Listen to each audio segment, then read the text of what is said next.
All right, so today we have Andrey Akinshin. Andrey is a performance lead in JetBrains Rider, a project lead of benchmark.net. This is, by the way, the most popular .NET library for benchmarking. The author of the book Pro.NET Benchmarking, mathematician and PhD. Andrey also maintains a popular blog, has given more than 100 public talks and 30 publications. That's amazing. Andrey, welcome. Hello, everyone. Thanks for the invitation. Cool. Yeah. Well, okay. So today's topic, actually, I'm personally really excited about, and this is we will be talking about how to measure performance, how to benchmark your software. Okay. But at the same time, the topic to me seems so big that I don't even know where to start. Honestly, like I feel like every question that I may ask may lead us into a rabbit hole.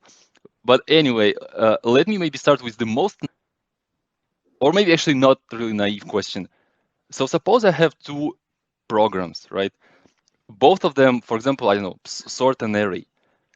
How do I compare their performance? Oh, it's quite a huge question, I would say. So it involves so many different subtopics. And yeah, it could sound pretty easy, but but everything depends on your goals. So I guess, yeah, this is the most important thing that you should set up if your goals. So why do you want to compare performance of two methods? Denise, Right, right. why? Okay. Why do I want to compare performance of both methods? Well, okay, that's a good question. And I mean, well, during my career, for example, right, I often had to compare performance in, well, mostly in two different scenarios. Well, first scenario is when I have when I do some improvement in my code and I want to check how fast it become, right? Uh, so that's the first scenario. And in this scenario, actually, so I have the same system, but I just have the software components that was changed, right? So in this case, I'm only interested in this ratio, right? I don't care about the absolute numbers. And then the second scenario is like where I have two different systems, but the same program, the same software, right? And I want to and I want to understand, well, which system performs better. So so in this scenario, I actually, vice versa, I'm interested in absolute numbers, right? As well, right? So well, because I cannot compare the systems, two different systems. I mean, so easy. Okay. Still, it could sound like a goal, but in fact, it's not a specific goal. Okay, and it could create a lot of confusion and misunderstanding. And of course, in simple case, we could just measure performance of the first method and the second method several times. Like, for example, we could perform 10 or 30 iterations and just look at the numbers with our eyes. And in most simple cases, it's enough. So if you actually have a huge difference between benchmark, you could notice it without any additional tools, software, or statistical approaches. But you should set up a framework that helps you to make a business decision based on what you see.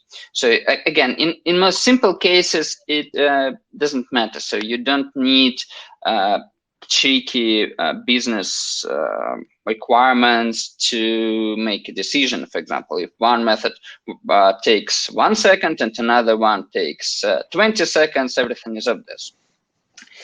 But the problem starts on corner cases. And you always have corner cases if you do such time of experiments on a regular basis. I know that a lot of guys use so-called null hypothesis significant tests. It's a common approach that typically taught in universities, but I'm strictly against using such tests in performance measurements, and there are a lot of reasons against them.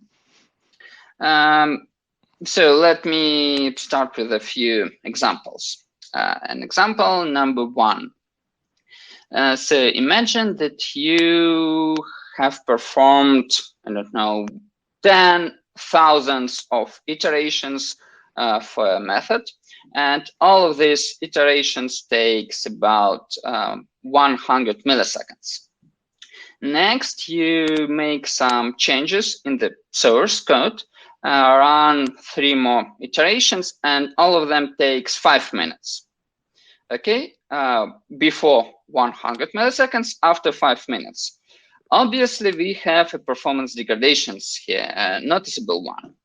But most of statistical tests could not be applied to such a small set of numbers because we have only 3 iterations for the second benchmark for the changes after for the method after we make this in the source code. But again, it's a significant degradation, and we could say it without any significance tests. Okay, another example. Let's say I have added I have a heavy workload and I have added a null check to one of the methods. So just check if one of the arguments is null, and if it's null, we throw an exception. Do we have performance degradations here? Yes, we have. So we have added some new code. Obviously, it takes some time. And in theory, if we perform a tremendous number of iterations, we could detect a statistically significant difference between two workloads with a null check and without a null check. But in practice, we do not actually care about such a difference. So in fact, we don't want to know that we have a statistically significant difference or not. We should focus on a practically significant difference. And it goes to your business goals. So you should write down what a practically significant difference means to you. Also, we have more tricky cases. Imagine that you have a bimodal distribution in your benchmark. For example, in 50% of case mark takes 1 second, and in another 50% of cases, a benchmark takes 4 seconds. Okay, 1 second and 4 seconds. You make some changes, and the picture is changing. So now you have in 60% of cases 2 seconds, and in 40% of cases 3 seconds. Is it a degradation or acceleration, or is it a good change in our source code? Should be accepted? It's unclear from the statistical point of view because we don't have a strict goal. So everything depends on the situation. Maybe we care not about just average time of our benchmark. Maybe we care about the 99th percentile. So in this case, we should do more iterations. We should apply some other statistical approaches and so on. So there is no comparison of two benchmarks in a vacuum without specific goals. Right. So Andrey, okay. So you said many things, and yeah, but let me ask, sort of from a perspective of a naive developer, is there the one and only best method for benchmarking? So so some would say, I know my environment very well. Like there is not much noise in it. For my application, like one run is sufficient. I just take them, for example, the minimum number, for program A and the minimum number from the program B and compare them. Super simple, right? Others would say, like, no, you are wrong. Of course, you should report at least average and standard deviation. And then finally, there will be some people that will say like, no, you both are wrong. There is actually like, no substitution for really looking into the visualization plots. Uh, those people are probably from science communities. So how to navigate this this different sort of different set of methods, and the question, my question is like, right, is there one and only method that can be universally applied to every scenario? No, there is no such a method. Because, well, again, in simple cases, it doesn't matter what kind of methods you use. So if we are talking about a one-time experiment that you do manually on your local machine, so in most cases, it's pretty obvious what's going on there with your benchmarks. Especially if you use benchmark hardness, which perform some warm-up measurements that protects you from the most popular pitfalls related to your technology stack. In most cases, it's pretty straightforward. But the situation becomes more complicated if you start doing it on a CI. So if you want to set up a CI routine that automatically checks performance of different methods and tries to compare them. So in this case, you need some advanced statistical approaches. So there is no unified rule that could be applied to all kinds of situations.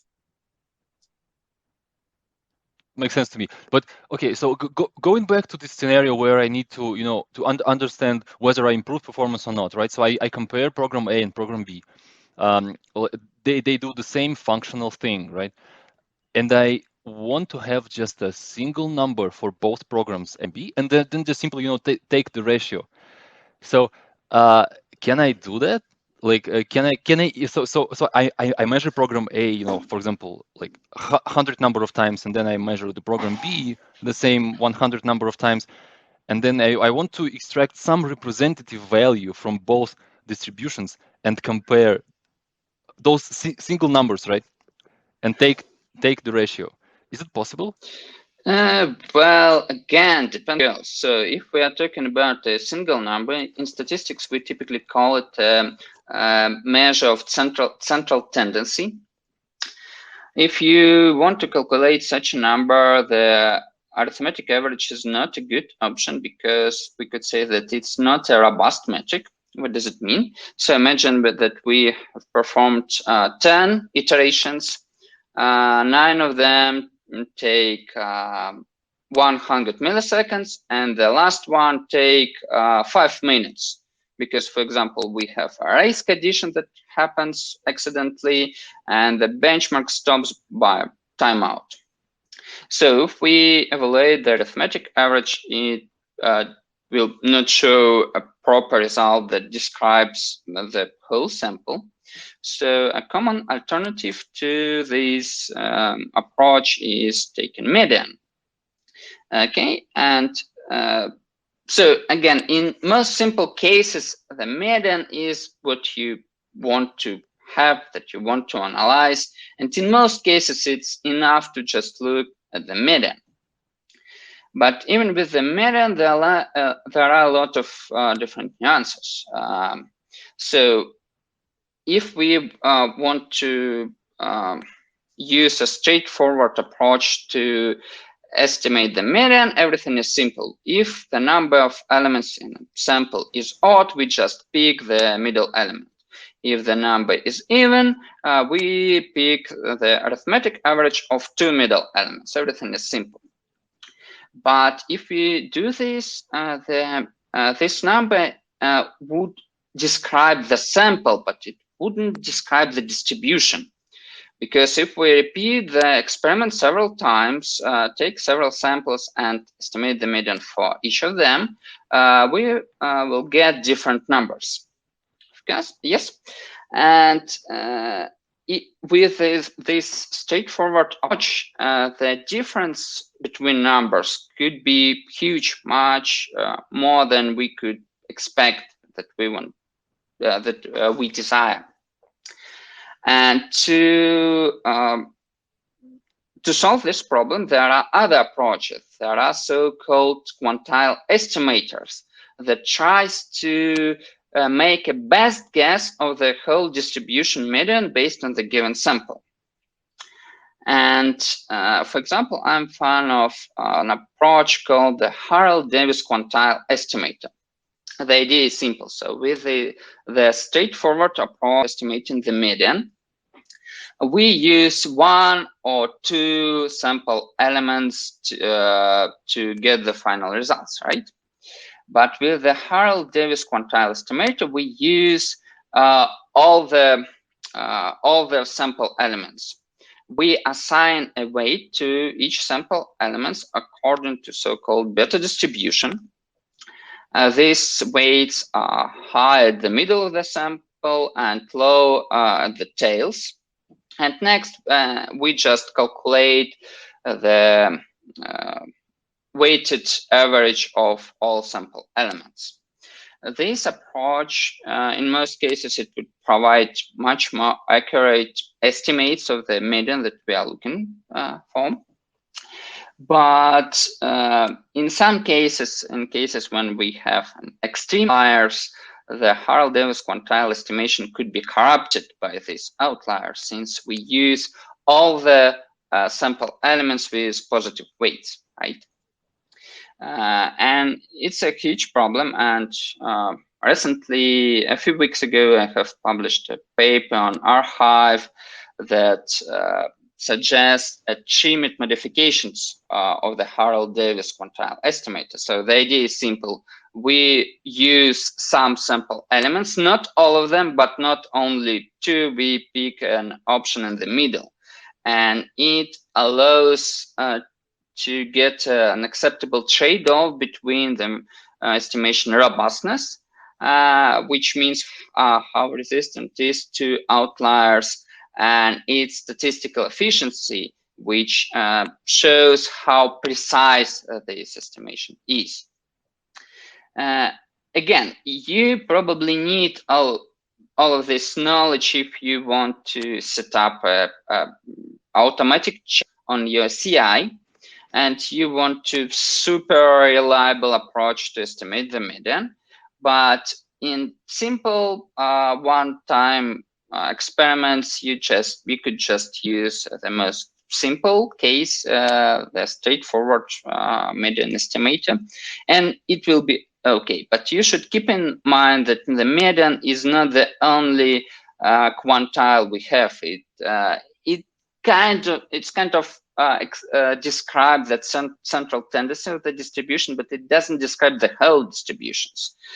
So there are a lot of tricky performance degradations when the median is the same for both workloads, but we have a huge difference, for example, in the 99th percentile. It's possible to observe such a situation, and if you're working on a REST API for your web service, it could be extremely important for you.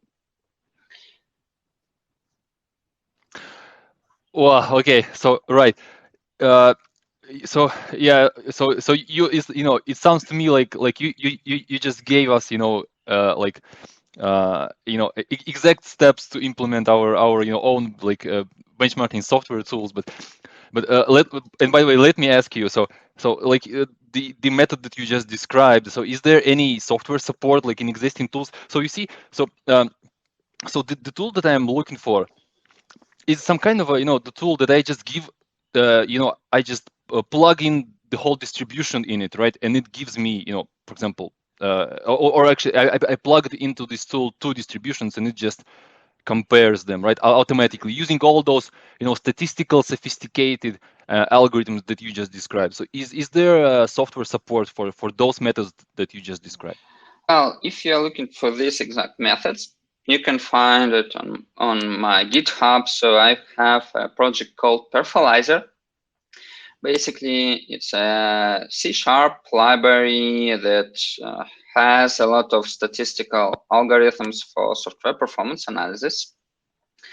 And it's included in benchmark.net, the most popular benchmarking hardness for .NET that I maintain. So you could get some of these algorithms out of the box, but still you should understand that there is no a universal magic silver bullet that just compare to distribution for you and always provide a good result. Let me show another example. So imagine that we focus on the median and we have a super reliable algorithm that estimates the median. And imagine such a benchmark. So in this example is from real life. I see such metrics on our CI server all the time. So in 60% of cases, it takes literally 0 milliseconds because we have huge concurrent applications. And in some cases, when we enter these methods, everything is initialized, everything is ready, and the method and the corresponding metric doesn't consume any time. But in other 40% of cases, if some components of the whole product is not initialized yet, we have to spend some time on this initializing logic. Okay, so in these 40% of cases, a benchmark takes, for example, 500 milliseconds. Okay, next we make some changes.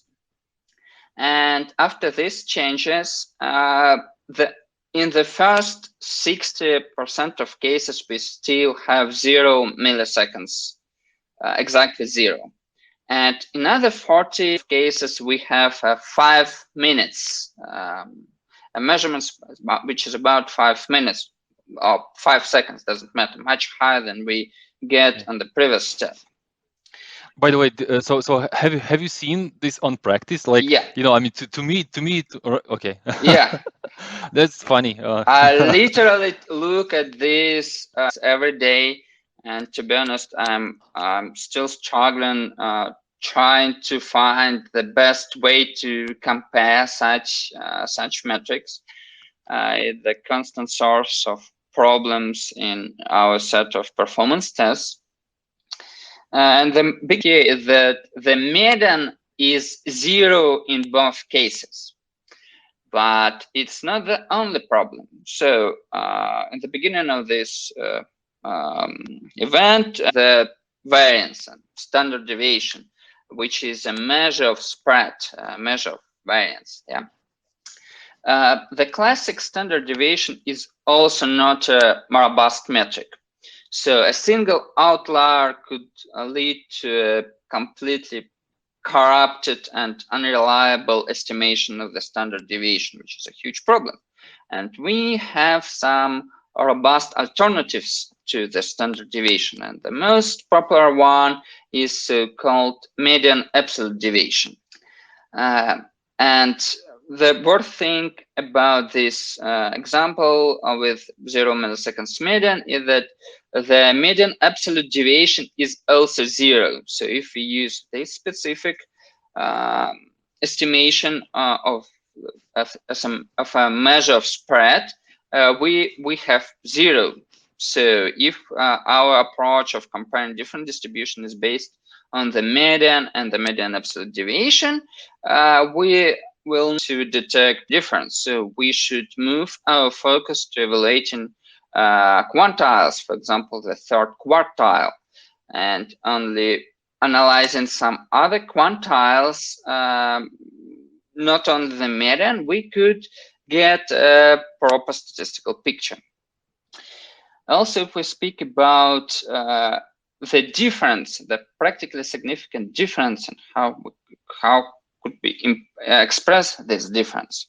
So again, there are different approaches. The first and most obvious one is about absolute difference between the medians. For example, the median for the first benchmark, for the second benchmark, and next I just calculate the difference between them. Difference is so we could not make a universal threshold for this difference that will fit all the benchmarks. For example, difference between 1 second and 2 seconds is not the same difference that is between 100 seconds and 101 second. So the absolute difference is the same in both cases, but it doesn't work the same way for us from the point of view of practically significant difference, right? We could switch to relative metrics and evaluate this using percentage, but it also doesn't always work. For example, if a benchmark takes from 100 seconds to 101 second, a 2% degradation could be pretty noticeable, yeah, if we accidentally have 102 seconds. But if a benchmark takes a value from 100 seconds to 200 seconds, 2% degradation will be indistinguishable from the noise. It's not a practically significant degradation. So the best way we could use, and this is the way that we use on our production, is switching to so-called effect sizes. Basically, the effect size is the difference between measures of central tendency divided by the measure of spread. For example, in one of the most classic cases, if we want to evaluate so-called Cohen's d, we should subtract one arithmetic average from another arithmetic average and divide them by standard deviation. We could upgrade this approach, replacing the means by the medians and the standard deviation by the median absolute deviation. And in most cases, we will get reliable estimations of the true effect size between two distributions. So this effect size is expressed in some abstract units that could be treated almost the same way regardless of the scale of our benchmarks. But we should be careful with these zero median absolute deviation cases. So in this case, it will not work. But again, so there are a lot of options for improvements here. For example, we could evaluate the difference not between the medians, but between other quantiles, like the third quartile, and use not the median absolute deviation, but the quantile absolute deviation. So there are a lot of approaches here, and everything depends on the complexity of your system and on how and of course your business goals and what kind of reliability you want to achieve with these measurements. Right.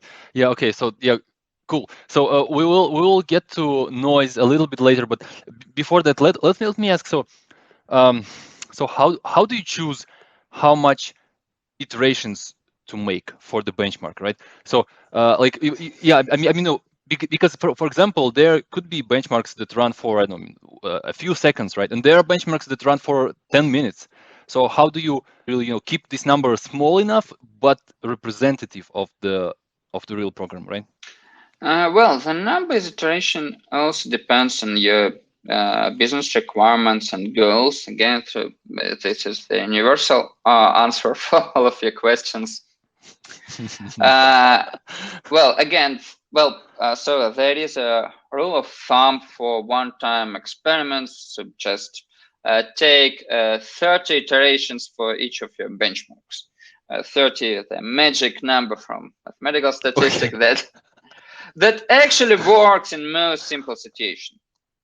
But again, if we are on high, the situation becomes more complicated because we don't want to wait too long until all of the iteration finished. Yeah. And so the exact number depends actually on the let's say average duration of this iteration. For example, one of our performance tests that we do not run actually on CI, but we have this benchmark in our performance test set. So this benchmark takes 11 hours.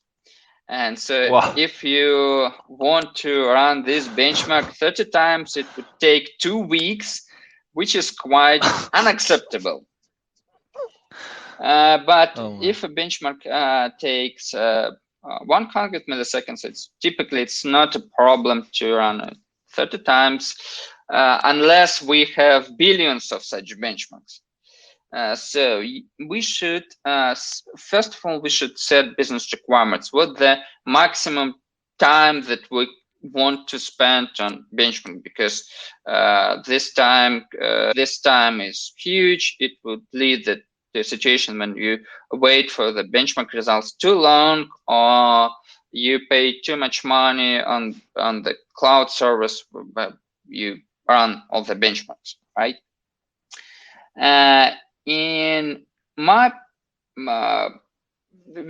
favorite approach is so-called sequential analysis. So we shouldn't hard code the total number of iterations in advance, and we should decide the perfect, make a decision about the perfect number of iterations in the process based on the obtained measurements. And this again depends on what kind of thing you want to do. For example, if we are on if we write this test and compare our performance measurements to old measurement that we get on the same, say, server, we could meet different kinds of situations. For example, in our case, in our performance tests, we have a strict limitations of 5. So at maximum, we run only 5 iterations of the same benchmark, because this is a set of heavy integration tests that could take up to 5 minutes. And even 5 iterations of such a test could take 25 minutes, which is pretty high. So we have such limitations based on our specific situation and knowledge about the expected durations of our benchmarks, right? But we do not always run 5 iterations. We start only with a single one. And after a single iteration, we try to understand, do we have a suspicious situation here? Does it look like a performance degradation? And if we have, if we think that this situation is suspicious, we could allow a second iteration of the same benchmark. And next, the third one, and the fourth one, and finally the fifth one. And after the fifth iteration, we should make the decision. Do all the tests are at one? Is it a actual performance degradation? It's quite okay. But here we have a tricky trade-off between 4 parameters. Every time when you run benchmarks, you always have a trade-off between 4 parameters. So false positive rate, false negative rate, effect size, and the number of measurements. And it's impossible to get proper for all of these parameters at the same time. And in the context of performance test, I guess the most critical parameter for us is the false positive rate. So this corresponds to situation when a set of performance tests say that we have performance degradations while we actually don't have any problems with this change set. All right, so we want, theoretically, it's impossible to set the false positive rate to 0, but we want to try to keep it extremely low. Next, we have 2 nice parameters that we could balance. The false negative rate, the number of skipped actual performance degradation, and the effect size that describe the difference between two sets of measurements. So and Andrey, sorry. Can you please reiterate what is effect size? Effect size is the difference between two benchmarks expressed in abstract units, which are not absolute units or relative units, but more like abstract units that fit all kinds of situation. Okay. So I was talking about this one. So the easiest example of the effect size is the difference between arithmetic averages divided by the standard deviation. Okay. It's the most straightforward way, which doesn't work well in all kinds of situations, but we could consider other measures of effect size, which are quite compatible with the original one. Right? Makes sense. So in practice, it's just the magnitude of our degradation, right? And so the fourth parameter is the sample size, is the number of iterations. So we want to gather as much iterations, as much data as we can, theoretically can. And it helps us to reduce this trade-off between false negative rate and effect size. Yeah, it would help to improve the balance and catch the not so significant degradations in our hardness. Right, so we should, yeah, so a conclusion. So we should limit the total number of iterations using our business requirements and use sequential analysis to decide do we already have enough number of iteration or not, or do we need some extra iteration? And this approach works the best way in practice. This is actually really interesting. I mean, well, I mean, and I wonder how, like, how popular is this dynamic, adaptive sort of, approach when you adapt the number of iterations. I mean, is there any kind of studies on that? Like, did you come up with this algorithm by yourself, or like is a standard practice of doing that? Well, of course, there are some standard practices. So there are a lot of different approaches, but again, as approaches from the classic statistics work pretty well on performance distribution in general case. Okay, well, again, in simple situation, almost every approach works. But we are trying to achieve the extremely good properties of our set of performance tests and extremely low false positive rate, good prediction ability of our framework, and so on. So most of the approaches from classic statistics don't work. In fact, even if you try to use null hypothesis significant tests, there are approaches that allows you to use this test together with sequential analysis. So if you do it just a straightforward way, you're screwed, because you would hit such a thing as p-hacking, and the whole system would work pretty unreliable. But there are some other approaches that could beat the p-hacking, like Holm-Bonferroni correction and other crazy statistical approaches. But in real life, most of my sequential analysis things are handmade because they respect our current limitation of our infrastructure. So again, there is no single solution that fits all kinds of projects and all kinds of situation. In most cases, you should check out different studies, different approaches that people use, and probably make a combination of these approaches to yourself. I see. So it seems like you have to adapt the way you benchmark to your business needs and goals. But and actually, like, let me also ask about this business decisions that you were talking about, right? So how do you make those business decisions? Like, what which persons are involved into this process? Do you go and talk to your manager, or like how do you define those goals and targets?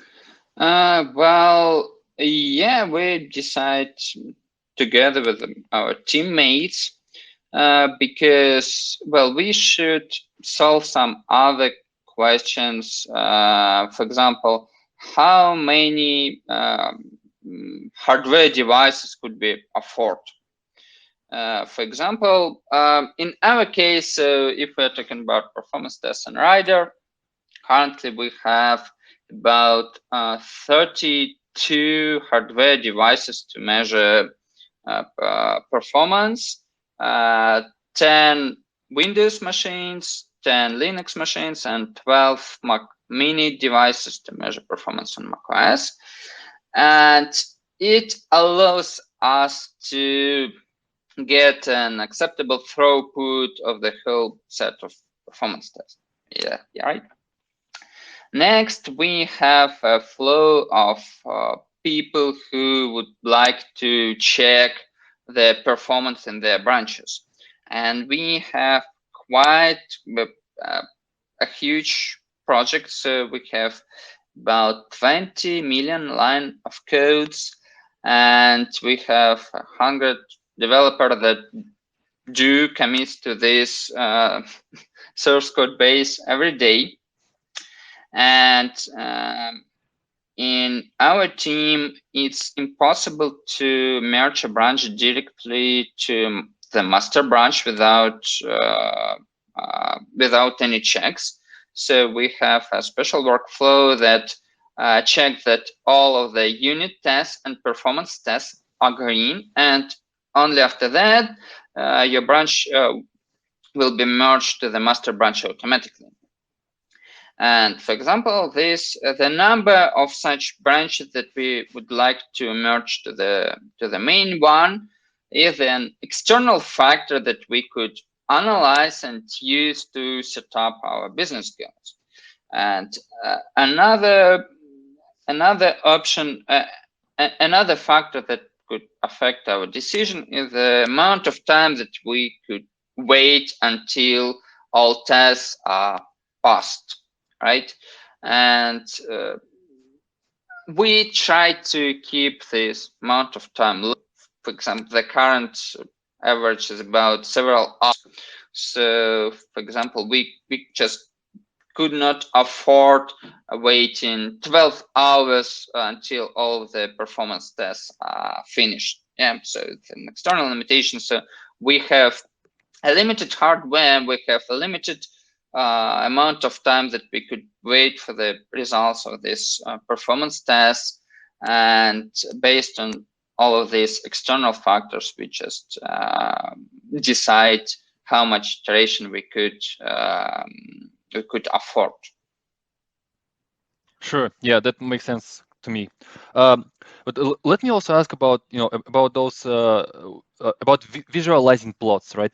And okay, so for now, machines cannot look into the plots like humans. Probably, I mean, I may be wrong, but but that's what I know, at least for today. But is it practical to use plots, like, when you and compare? Maybe, I don't know, maybe not in CI, but maybe in your local development. So like, do you maybe look into those do you visualize distributions? Yeah. Sometimes, maybe. Yeah, for manual investigations, visualizing is a good approach. It helps you to get some insight of what's going on in your data instantly, especially if you, for example, have a bunch of 30 benchmarks. It's too hard to process all of the raw numbers manually. It's much easier to check out 30 pictures and check if we do have any important suspicious things there. Picking a kind of plot is also not an easy task. Again, in a simple situation, you could try any kind of plots, for example, a histogram, I guess the most popular one, or a density plot.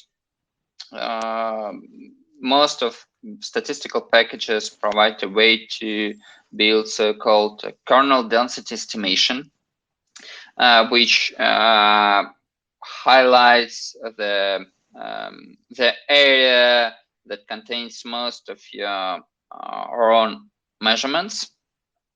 But both density plot using the kernel density estimation and histogram could be misleading.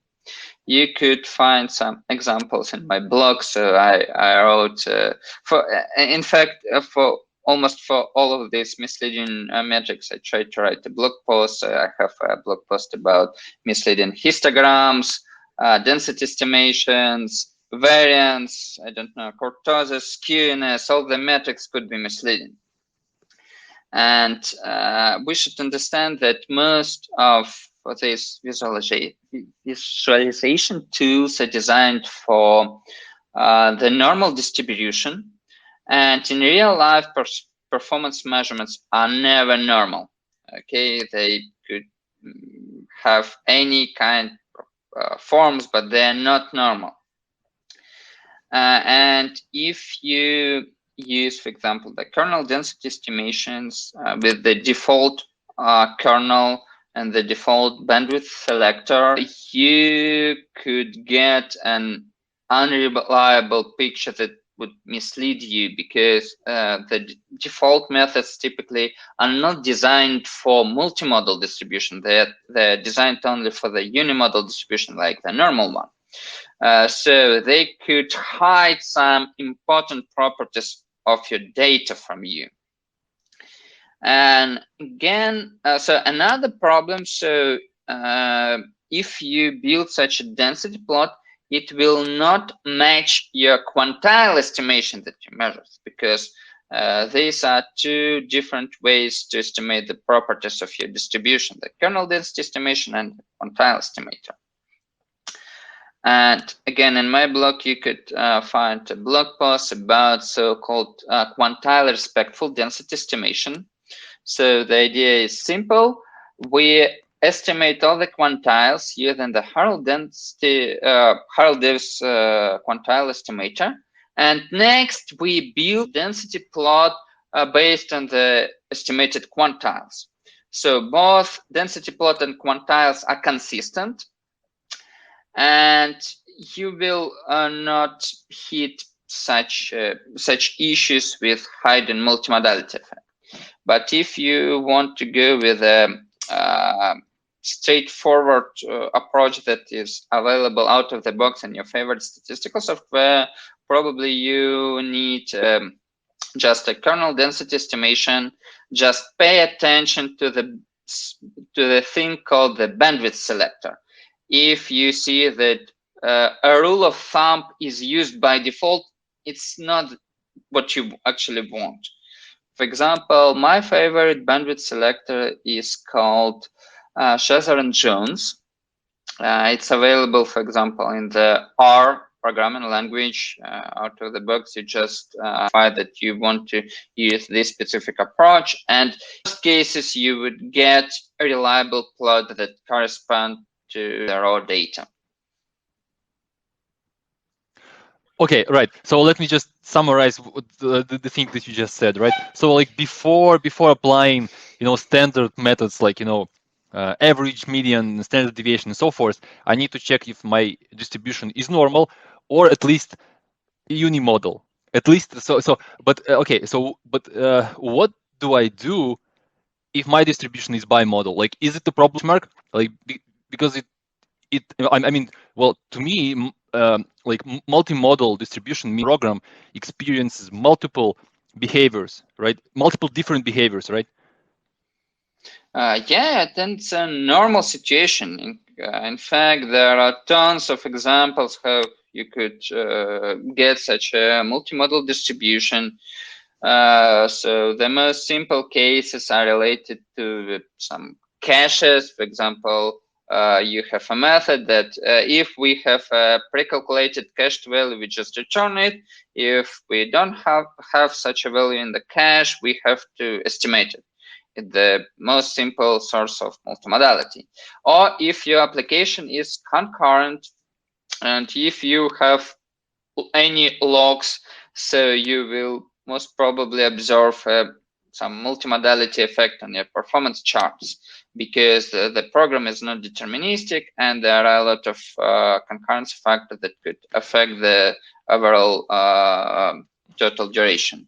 Right, but then my question is, so you see, so is it a problem with the benchmark, so that I should isolate those, I mean, okay, maybe in some cases it's just simply not possible, but when you're talking about caches, right? So like, okay, so if the program, let's say, if the data doesn't fit into L2, then I will see, one spike. Then if the data, fits in L3, then I will see another spike, right? But and that's, will be my modes. But should I isolate and benchmark them in isolation? So essentially split this benchmark that experiences this multimodality into two different benchmarks, or at least should I try to do that? Well, first of all, it's not always possible, Right. unfortunately, because you couldn't control all the external factors in your operation system. And so the second thought that, well, again, it depends. It depends on what kind of things you want to achieve. So, for example, if you want to understand what each mode means and why do we have a multimodality, and if you understand that these two modes correspond to different workloads inside your code, yeah, you could try to isolate them and write a separate benchmark for each mode and track the performance independently. But if you have integrations that involves tons of different computations, first of all, it's not always possible. And secondly, you could work with multimodal distribution. So it's not a huge problem. So you could compare to different multimodal distribution. There are different statistical approaches. So you could just compare quantiles, or you could detect that distribution is multimodal. Again, there are algorithms to do that, to detect all the modes and the number of these modes. It's not so complicated, and then you Cool. could independently analyze each mode. But yeah, such an investigation could be interesting because it could lead to very crazy situation. Let me tell you another crazy performance story that I Sure. had recently. So as I said, we have three pools of performance agent, Windows, Linux, and macOS. And we have a set of performance tests that are usually green. So in most cases, we don't have any performance degradations at all, and the false positive rate is low. But once we started having a lot of false positive results on a specific macOS agent, so a lot of performance test runs failed for no reason. So I started to investigate the issue. So a bunch of random metrics just uniformly degraded without any obvious reason. And I had no idea what's wrong with metrics. But after a few days, the problem is gone. Everything works just fine. So hooray, we don't have a problem anymore.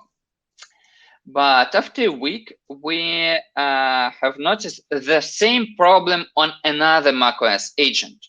So the pattern is the same. So a bunch of I/O bound metrics that need to write some data from to disk. accidentally degraded for no reason in all the branches at the same time. So I have started investigating it, but after a few days, the problem is gone.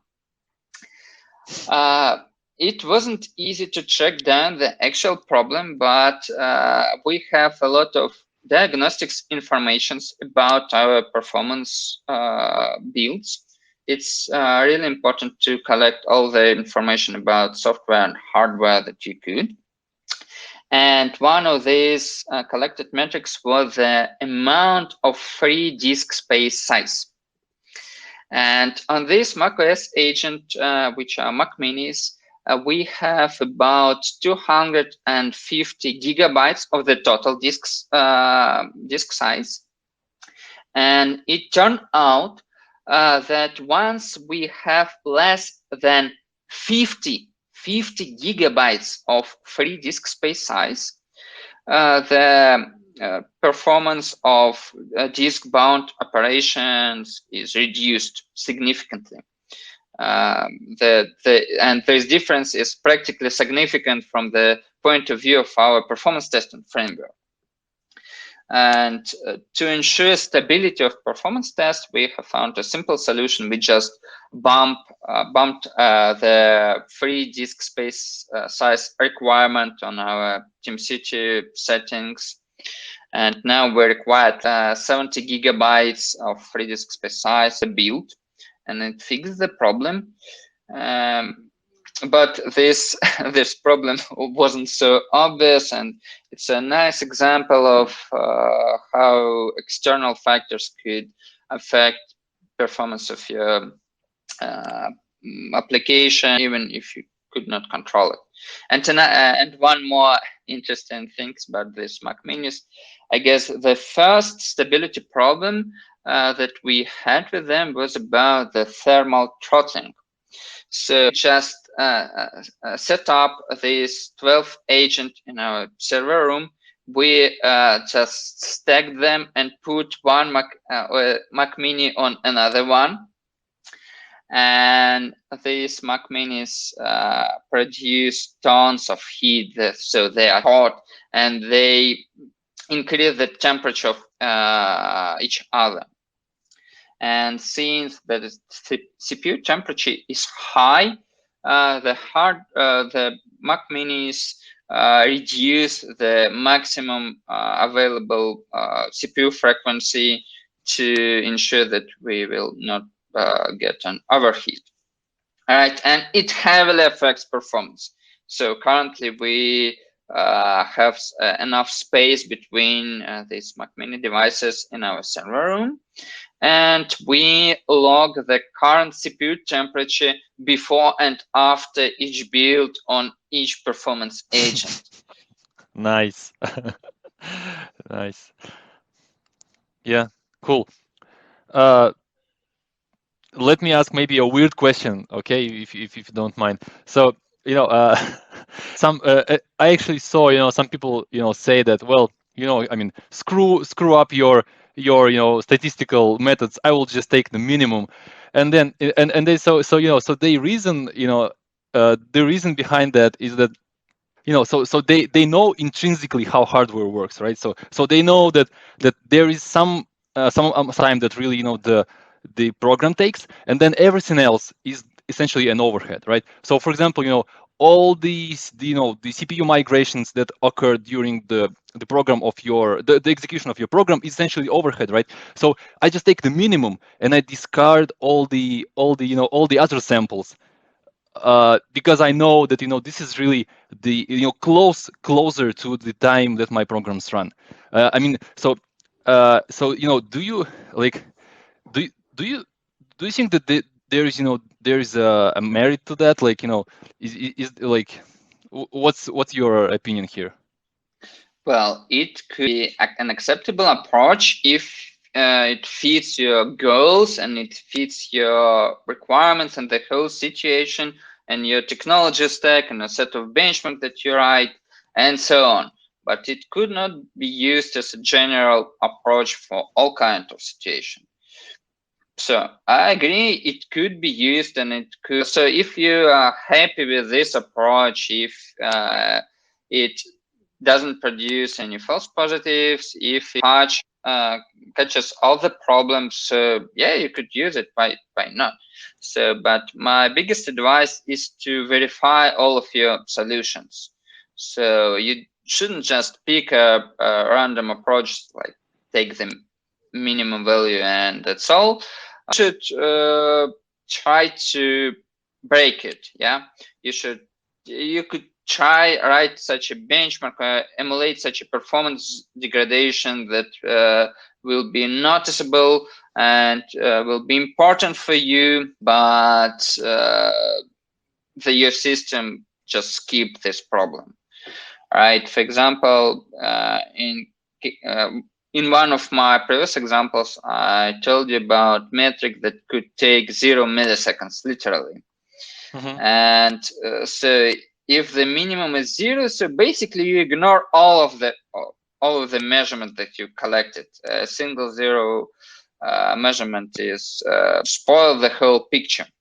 And meanwhile, you could get a situation when the median is increased twice or 10 times. For example, if you look only at the minimum value, you will skip, you will not notice this problem.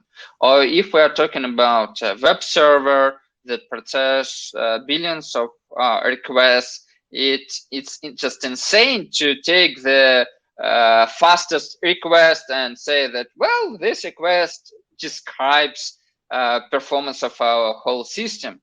No, you should focus on the most slowest request. You should focus on the 99th percentile, because these specific metrics would be the most important for you. But if you just have a bunch of really simple CPU-bound benchmark that do not any I/O operations, that are pretty simple, and for some reason you want to check down the performance, yeah, you could use the minimum if it's completely satisfy you. So it's up to you. Sure, got it. Yeah, absolutely. All right, let's maybe start talking about regression analysis. And so let me start with this question. So uh, like what is it? Well, okay, so maybe before we go to the automated regression analysis, what is the state of the art of local performance testing? So my question is, should I test performance locally? Should I rely on CI and just just submit my patch into the CI and let it do the work? Because I mean, well, for example, like one of the frequent problems that I have, like in my previous team and in my current team as well, is that finding the good machine to benchmark on, right? Because I mean, obviously you do not benchmark on your laptop, right? That's not the way to go. So how how it should be done? Well, again, it depends. Depends on what you want Nice. to achieve. So there is no universal answer to everything. So I do a lot of local performance tests, and I guess the biggest advantage of the local testing is that you could check a lot of different hypotheses.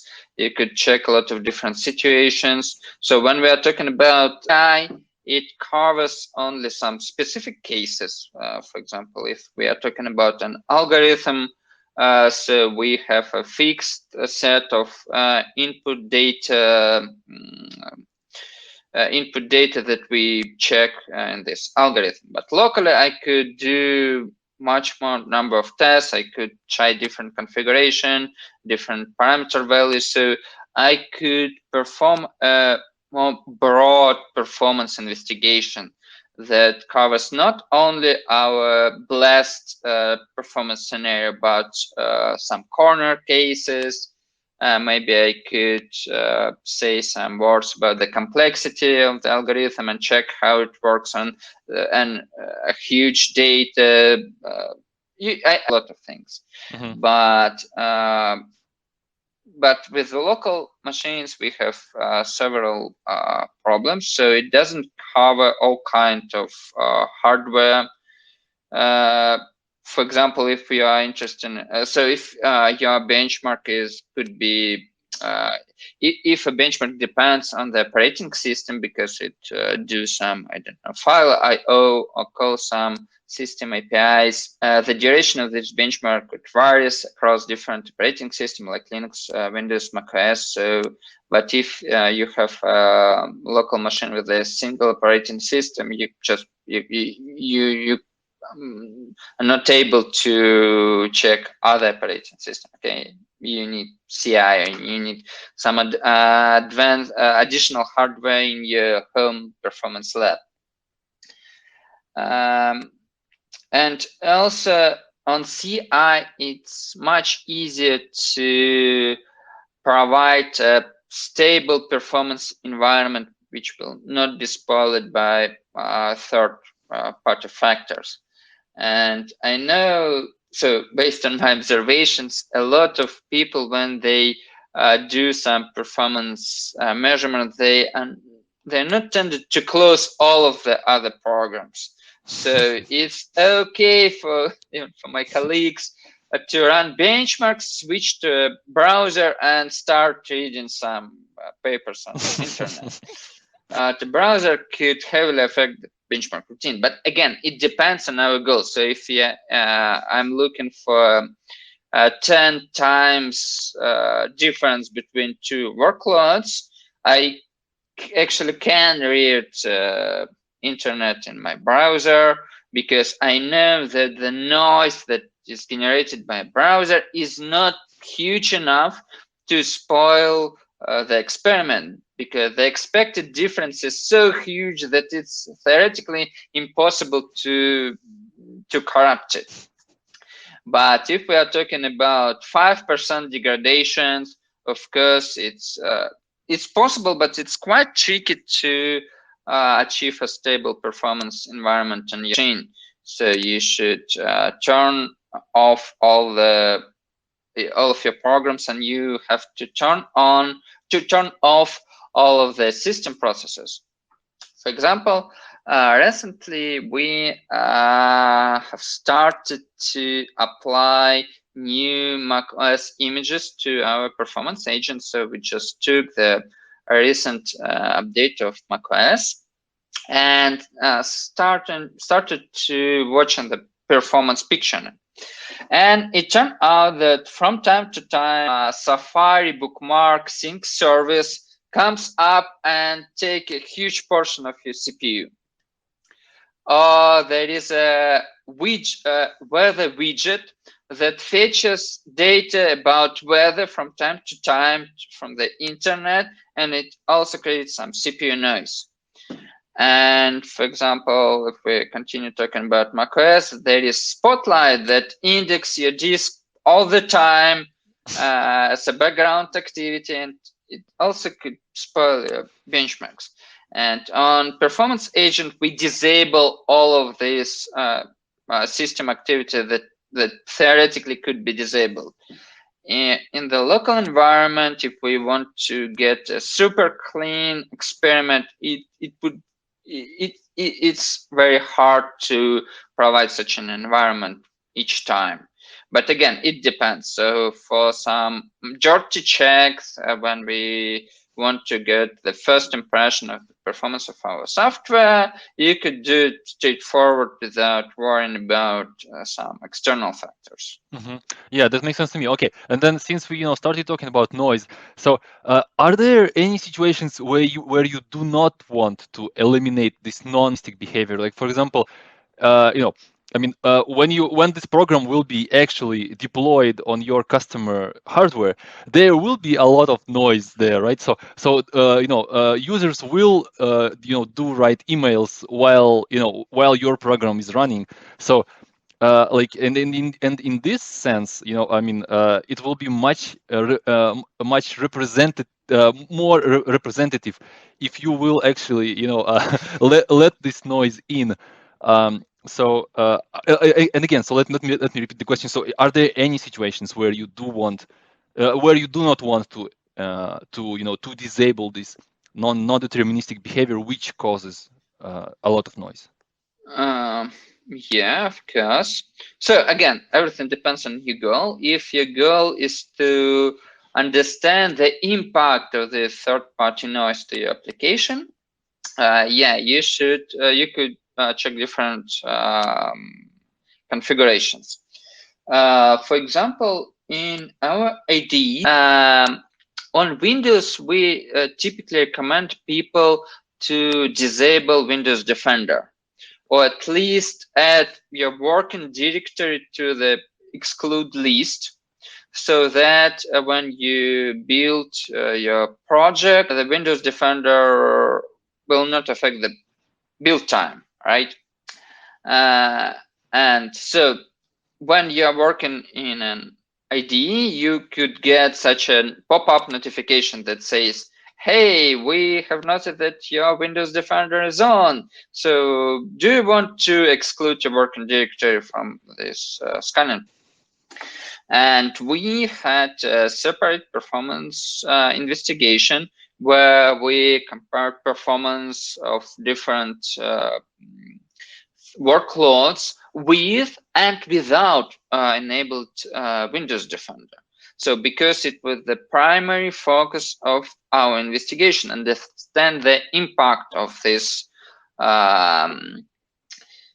Windows Defender enabled situation.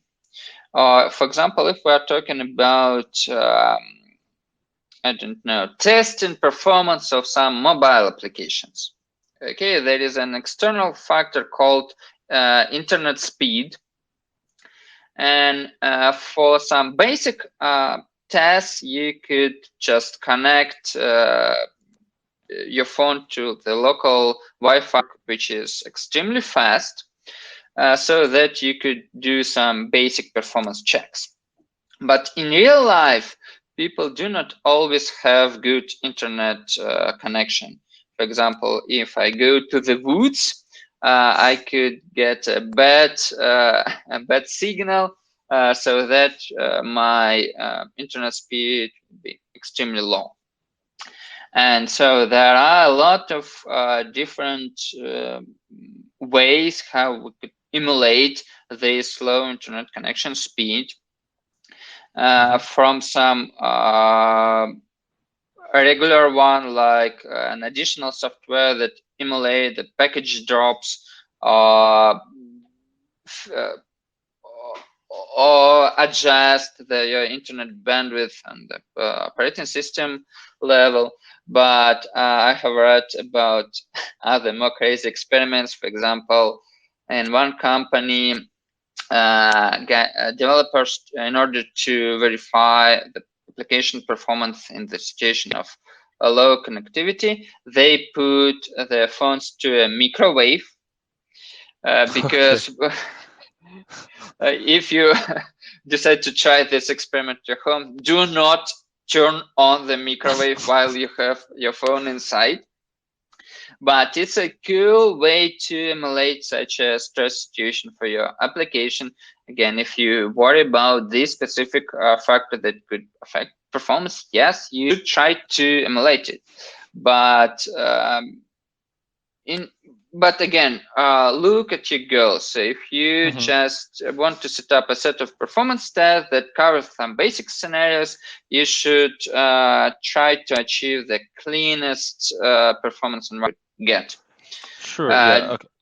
Yeah, understood. Yeah. But let me ask this, Andrey. So you know, like suppose I build, you know, a new hardware lab and, like, you know, set up performance benchmarking. So like, do you recommend me to, you know, to eliminate as much noise as possible, or just, you know, I should accept, you know, and embrace, you know, this noisy noisy, you know, environment, and use statistical methods to really, you know, fight this noise? And so what will be your suggestion here?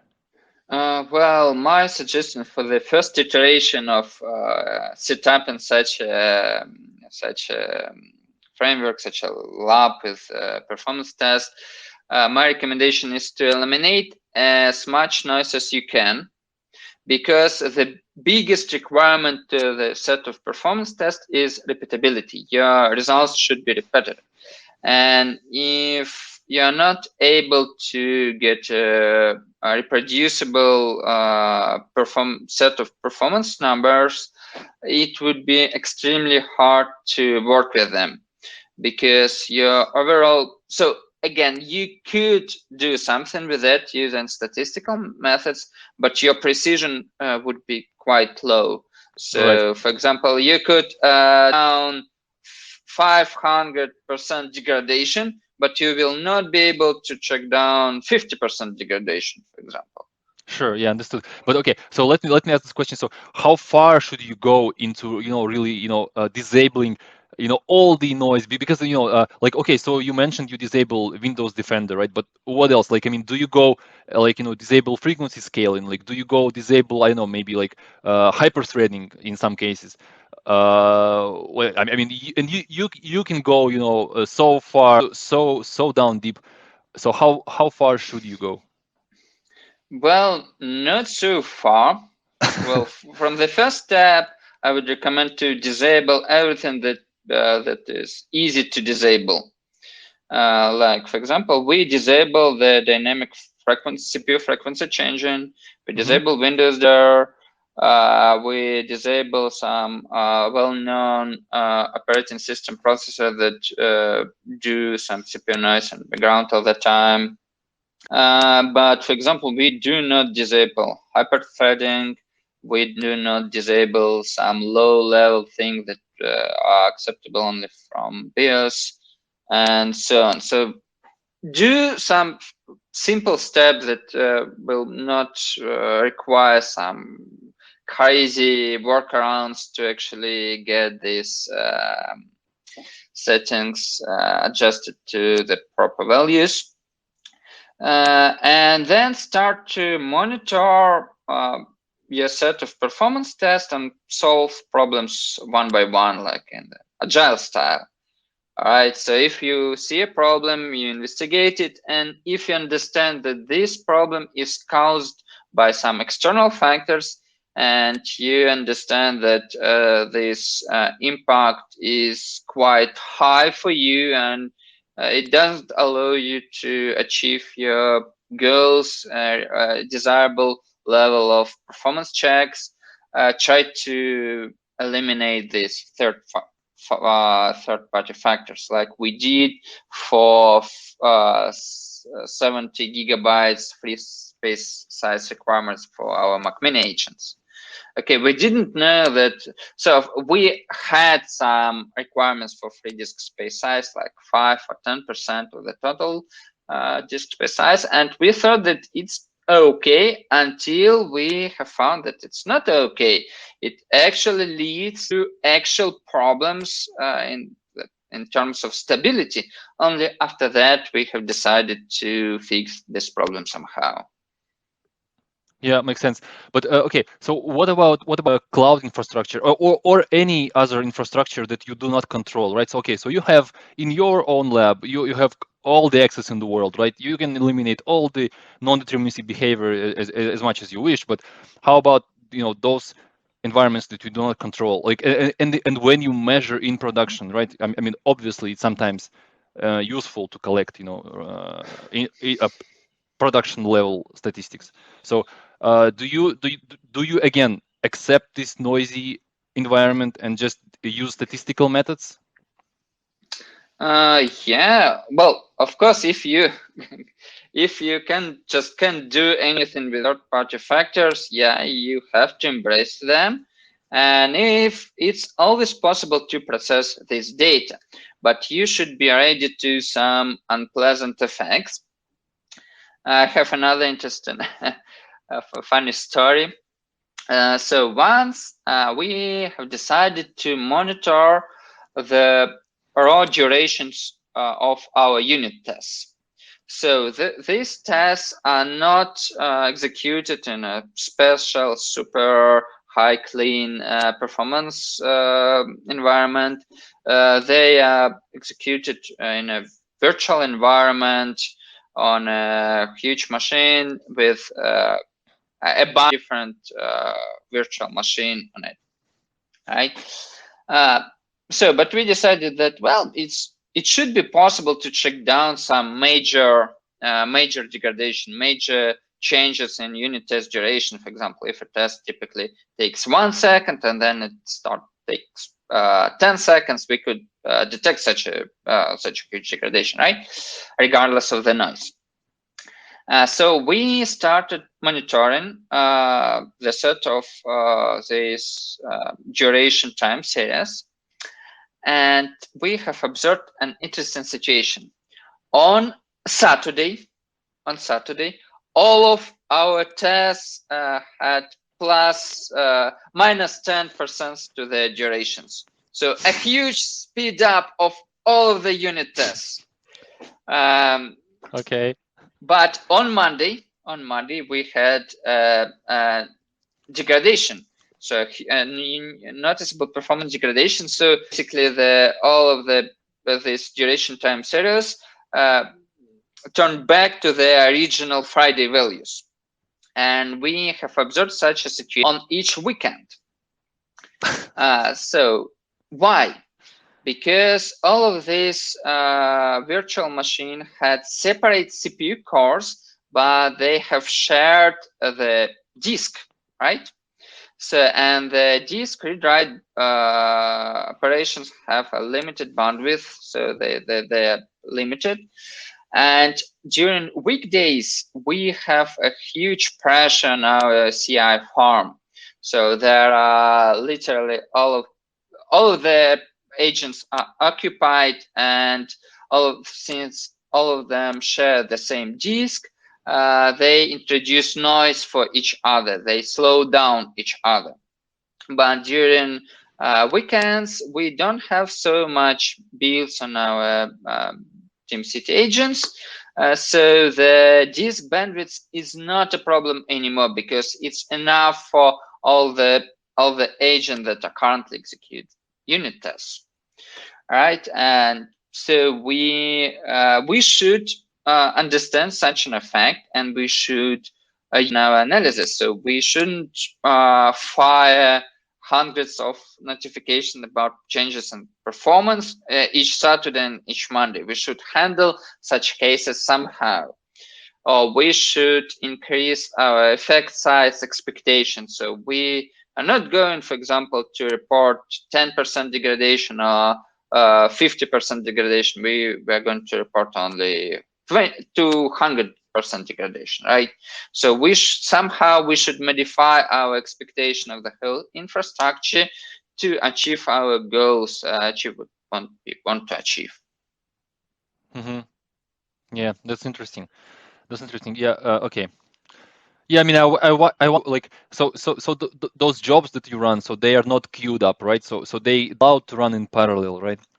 Yeah, of course. Okay. Because, well, but basically it's the same hardware device that hosts several virtual machines. Right. I mean, and I understand, and that's acceptable for you, since so it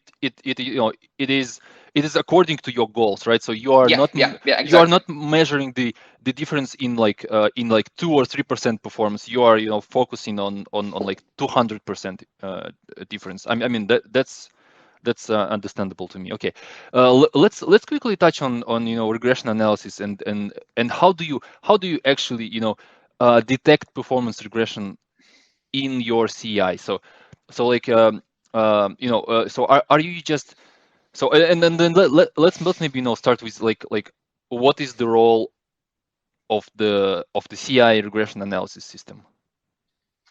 Well, again, we could introduce different kinds of approaches that detect degradations.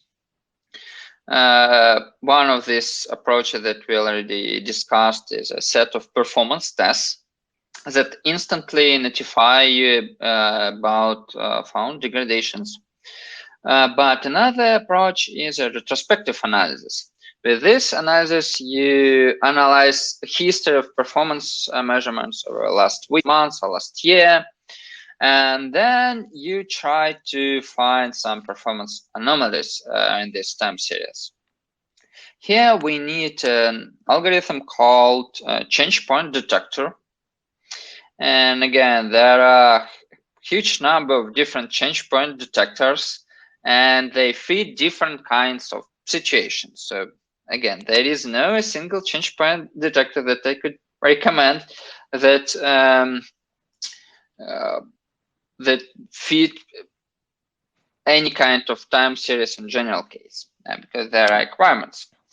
For example, I know that guys from MongoDB team recently have published a paper where they suggest, where they describe a change point detector they use.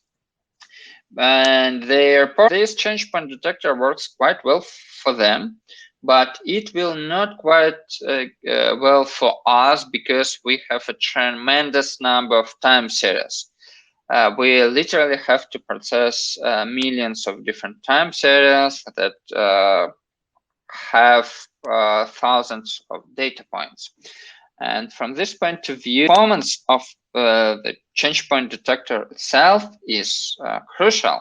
So we need a fast algorithm. And if we take an algorithm that takes n square operations, this complexity is not good enough. So we target something like n logarithm n. And I have reviewed a few dozens of different change point detector algorithms. Eventually, I have found one that works kind of acceptable on short length time series. It's called EdPelt. The paper about this was published about 4 years ago, something like that. But unfortunately, it doesn't work well when you have a huge history of measurements with dozens of different change points. So we have an in-house verifications of this algorithm. In fact, so we are not pretty satisfied with the current state of the art of this modification. It works. It catches all of the important performance degradations retrospectively as designed, but it generates too many false positive notifications. So currently, I just go through all of these notifications and check them manually. It takes several minutes each day, so it's not a showstopper for us for using this algorithm, but not nice because when I go to vacation, nobody just watches this channel with notifications because there are too many false positives there. And currently I'm working on an improved version of this modification, and I try a lot of different options, and it's not so easy to find the best way. Yeah, and Andrey, Especially, sorry. So let me ask. But okay, so when you look at the regression, how do you identify that? Oh, okay, so that's a false positive. well, the easiest way to identify it is just to look at the plot manually. Okay. So our system reports links to all the plots, so I just could look at this and say, well, it's okay. So we shouldn't care about that. Theoretically, yeah, there is a minor change point here, but we shouldn't care about that. There are too many outliers there, so yeah, the percentage of outliers changing a little bit, but well, it's still okay. So the trickiest thing is to get such a change point detector that reflects your expectations of this detector, that matches your business goals, that notify you only about the change point that actually matters to you. Right. Yeah. And then so how do you actually tune this change point detector to really, maybe to lower the number of false positives? Like, is there any kind of threshold that you can employ, so that only let's say the regressions above, I don't know, maybe 10%, 20%, what number of per percent, only so that the CI will really notify you when the regression happens above this threshold. Okay, so again, the percentage is not the optimal way to discuss the difference between two distributions. So in all the change point detectors that I like, all of them work with quantiles. So basically estimate quantiles of your distribution and compare them. And well, yeah, we could introduce such different kinds of threshold. And with this threshold, we could exclude some of these data points from our algorithm output. But again, so we shouldn't miss any important degradation. It's also very important. And if we missed a data point, there is no way to detect it on the post-processing stage, right? So yeah, we should balance between different business requirements with different types of heuristics, threshold, and finally get a solution that satisfy our own needs. Right, and then also I think the following situation should be also detected, right? When you, for example, when like you have small regressions every day, let's say 2% every day, but like after 2 weeks they sum up to how much? To like 30% regression, right? So does your CI or actually, and you said add belt, right? So can you please, after the show, can you please post the link to Discord then? Okay. So Yeah, I could share a bunch of links about all the topics that I covered during this talk. yeah, sure. So your system able to catch this small degradation over the time? Well, if we are talking about the change point detectors, no, it's not able to detect such kind of problems, and it's not designed to catch such kind of problems, right? Um, well, in some rare cases, yes, it can, but well, not like always. But we could consider some other approaches that we could use to evaluate performance. For example, typically we have a bunch of checkpoints in our software that are related to version that we publish. Typically, for each of our IDs, we have about a 10 of different early preview builds. And using these checkpoints, we could compare performance between them. So, and here we could gather more data to able to get more precise estimations. So we could run a lot of estimations for all of the unit tests, all of the benchmarks for each of these checkpoints, and then compare distributions manually. So of course, it could be done in more automatic way. So for example, we could enter synthetic change point every 10 days, I don't know, every month. But in most cases, it's easier to attach these checkpoints to a specific version of your software, specific moments when you deploy a new huge feature and a new refactoring or something like that. So once you have these change points, you could track the difference between them with high precision, and it should handle these kinds of problems that you describe. Cool, got it. Thanks. Now I actually wonder. So is there any kind of open source? And you're talking about MongoDB. I think their CI system calls is called Evergreen, as far as I remember. I think it's open source, and so like is it possible for me, okay, so for example, I'm not super expert like you. I am not a statistician. I'm not really, really, into much all those methods. So can I just take the existing system that is open source? Well, okay, I am fine with with adjusting it to my needs, as you said, right, to my business goals. But is there a way for me just to grab some existing solution and adapt it uh, to my own business goals?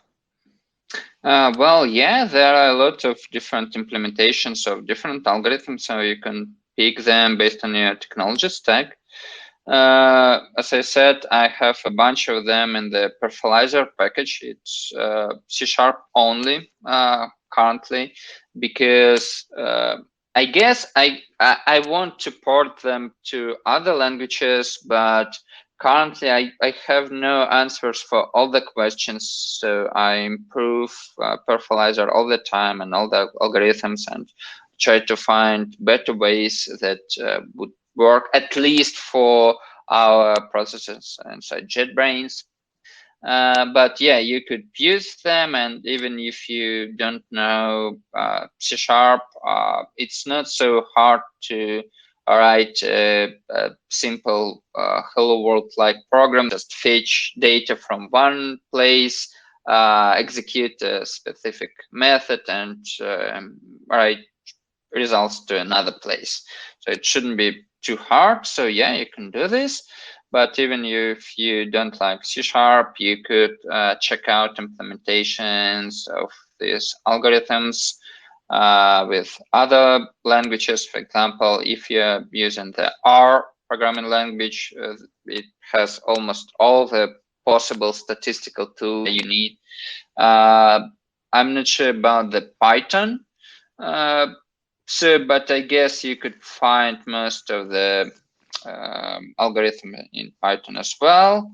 And recently, I have seen some guys have ported my add-pelt implementations from C# to Go.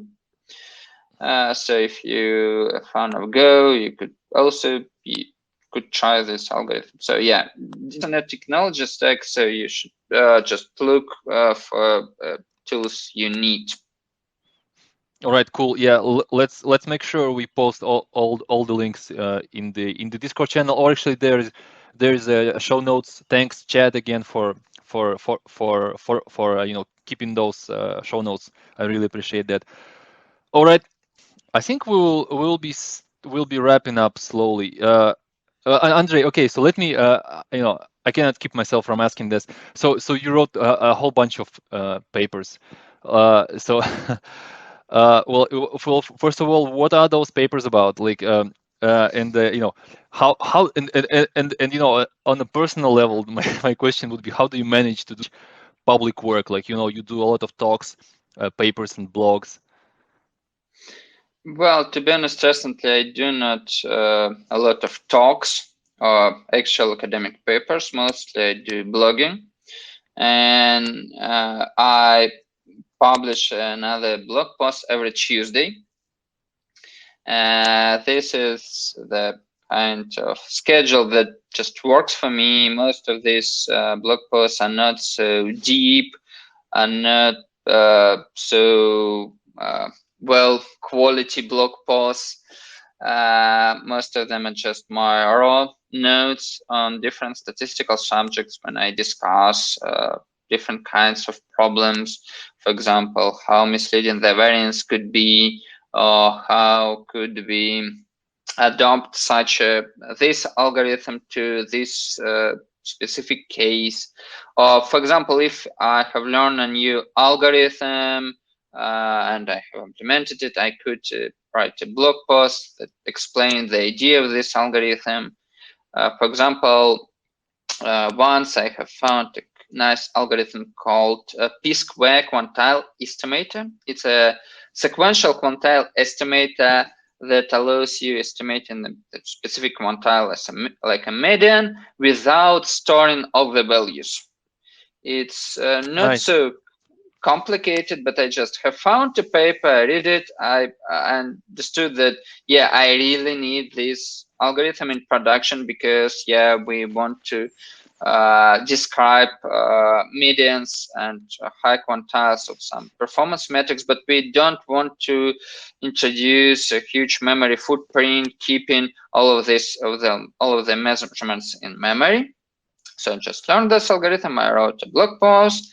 And next, we had a nice discussion on Twitter. So some guys asked me for a moving version of this quantile estimator that is that estimates quantiles not from the beginning of the history up to the present moment, but only for the last, for example, 100 measurements or Sort of a 1,000 measurements. sliding window, right? Yeah, exactly. Sliding window. So I thought on that, and I came up with a nice modification of this p-square that allows this moving quantile estimations without additional memory. So the new version also has a constant memory footprint. So, and in most cases, it doesn't take so much time to describe the idea, draw a few pictures. And for me, writing is the way not to share knowledge, but to better understand the underlying statistical concept. So, for example, I know that this particular statistical metric could be misleading, but why and how misleading be? So I tried to find some proper examples that shows caveats and pitfalls of using this specific metrics, and then I just publish a blog post that covers all of these examples. Well, yeah, that's actually good, and thanks for your blog. Yeah, so I read many articles on your blog, and there I mean, I don't know. For me, some of your blogs are too mathematical heavy, but like on in general information and really great blog. Thanks for keeping up with that. And okay, so Andrey, before we let you go, the question that I ask all my guests, any books, podcasts, or any other recommendations? Tell us, how do you yourself? Oh, it's a hard question. So I have a lot of different sources of information, but most of them are related to my current work. So when I was younger, I tried to read all the books about software development because I would try to gather all the knowledge I could. But after some time, it turned out that I don't remember most of the stuff I read. So if I just read a book or listen a podcast and do not do anything with this information, if I don't actually use it, if I don't have any practical applications, this knowledge just vanishes. So currently, I just set up a set of tasks that I would like to solve and start digging deeper to this specific area, trying to find some blog posts, papers, books on that could help me to solve this specific task. This is my main way, and since my tasks are quite specific and they're not relevant for most of the software developers, unless you build an own set of performance tests, you actually don't know all of this deep statistical knowledge. And even if you just read a bunch of books on statistics, after a year, 2 years, you will not be able, most probably will not be able to recall most of the stuff. So my recommendation is focus on practice and focus on tasks that are interesting for you, that are exciting for you. And this is the most productive way to gather actual knowledge. Well, cool. Thanks, Andrey. It's been great talking to you. Yeah, I mean, so we discussed, I think, well, many interesting topics, and we will share all the links that, all the tools that we were talking about today. And yeah, again, thanks for your time. I really appreciate that. You know, just as a as a reminder to everyone, right? You should all follow Andrey and subscribe to his blog, and his blog is great, and read his book. Thanks everyone for listening, and to everyone in the room, I see you in 2 weeks. Thank you very much, and happy performance tuning. Bye, everyone.